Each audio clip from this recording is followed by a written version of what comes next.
This video is not intended for kids.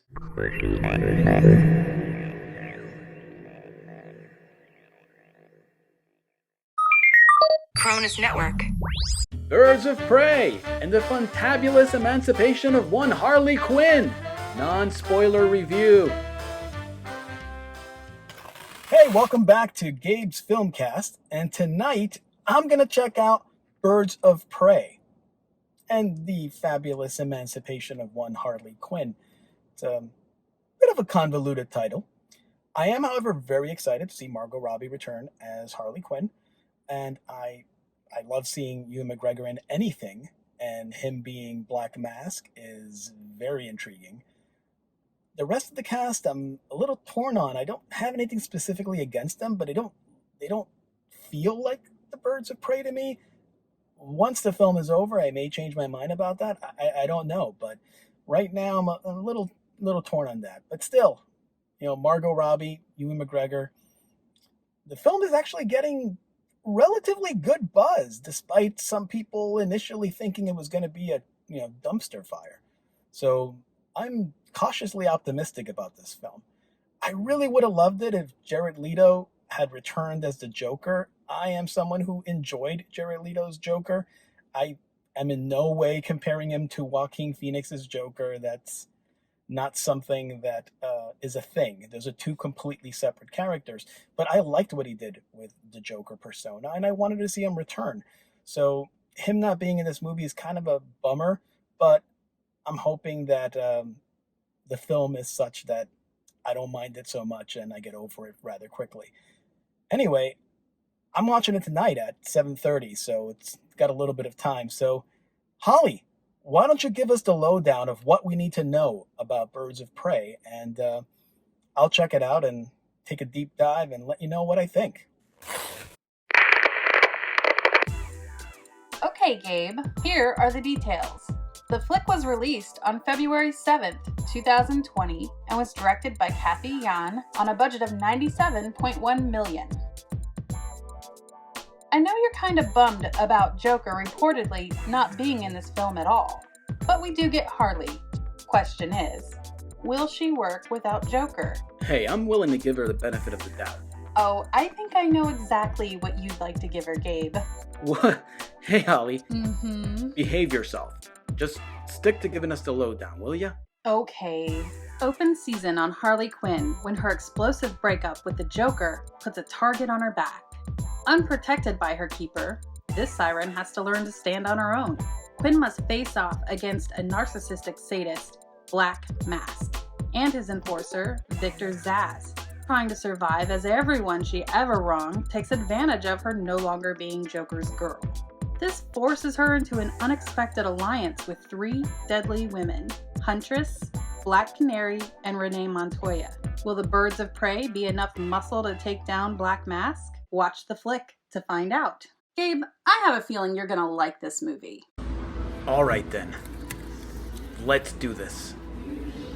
Okay, I have seen Birds of Prey, or what it really is, the Harley Quinn movie with special guest stars, the Birds of Prey. And my thoughts on the film are, well, just buckle in. Here we go. Of course, this is a Warner Brothers film and a DC property. It continues the general aesthetic laid down by Suicide Squad, though this flick is lighter in tone. Still violent and dark in nature, but more similarly in tone to, let's say, Deadpool. Not as over the top as Deadpool, but the story is being narrated by Harley Quinn, so it's a bit bonkers from that perspective. Joker gets referenced more than you would think, considering that the studio seems to be, disattaching itself from Jared Leto and the role. Sometimes that is still confusing to me, as he and Margot Robbie together were the best thing in Suicide Squad. Problem is that with all the references to him in this movie, it kind of makes me wish the character was present. Don't get me wrong, it's not his story, he doesn't need to be part of it, except that Black Mask is making a move to control crime in Gotham, and Joker is not slapping his hand or, I don't know, bashing his skull in. Batman gets mentioned, and so does Bruce Wayne, but No narrative reason is given for his absence. That's easy enough. I mean, he could be off with the Justice League, or heck, this may still be taking place while he is constructing the Justice League. So, his not being around, it doesn't really bother me as much as Joker being absent.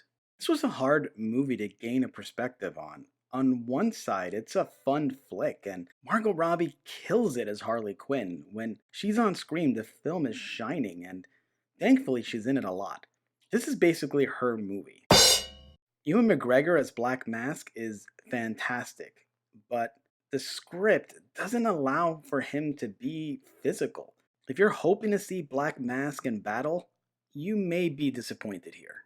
That being said, McGregor really hams it up as the character, and it's clear he's having a blast. I mean, they got elements of the character right, but they didn't take it as far as you can tell they wanted to go. The character is largely wasted. He only dons his black mask but once in the film, and there's no real added menace to him doing so.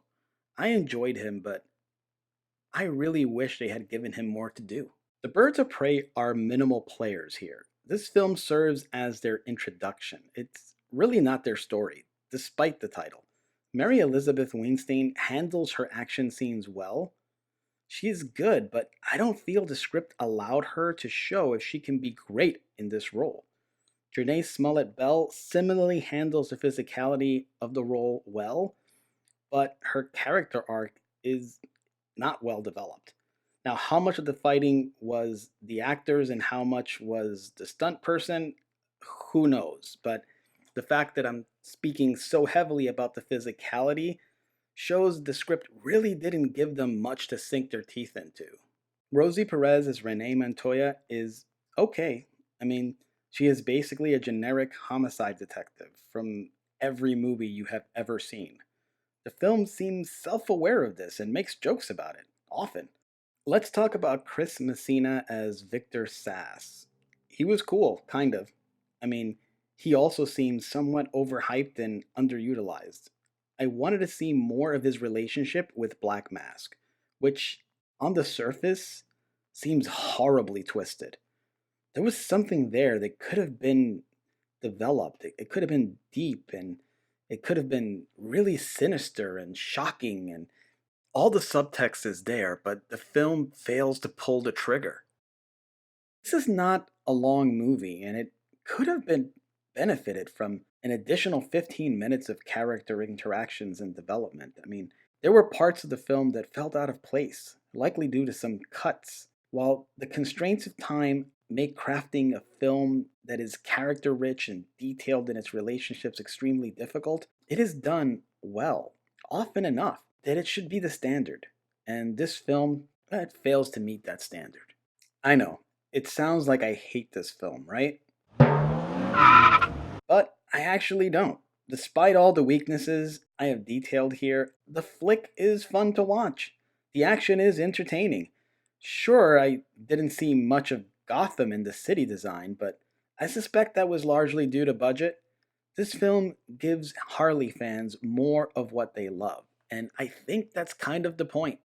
While this Harley is softer than what we got previously, she has plenty of bite left. Away from Joker, you get an incarnation of the character that seems more in line with later comic renditions of the Siren. She is literally a blast.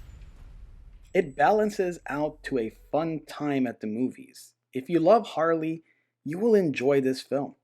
If you want some solid action and a few smiles and laughs, you may find them here. If you're looking for deep character exploration and development, don't bother. Harley gets her arc, but she has to share the film with so many other new characters that it's not quite what it should have been. I don't much like giving numeric scores, as I almost always feel like tweaking it afterwards. When you rate a film, what are you rating it against? I rather give my impressions and my opinions. However, if you were to twist my arm, you would find I'm someplace between 6 and 7. Closer to 7, but I'm going to split the difference and say 6.5. If a 5 is an average film, then this still comes in as a recommend. It's a good film in the context of what it is. I'd say check it out. Okay, that about does it for this episode of Gabe's Filmcast. If you liked it, hit the thumbs up, subscribe for more content, and share what you watch with other film fans. Let's build a film community together. Leave a few comments and let's chat about Birds of Prey. Thank you.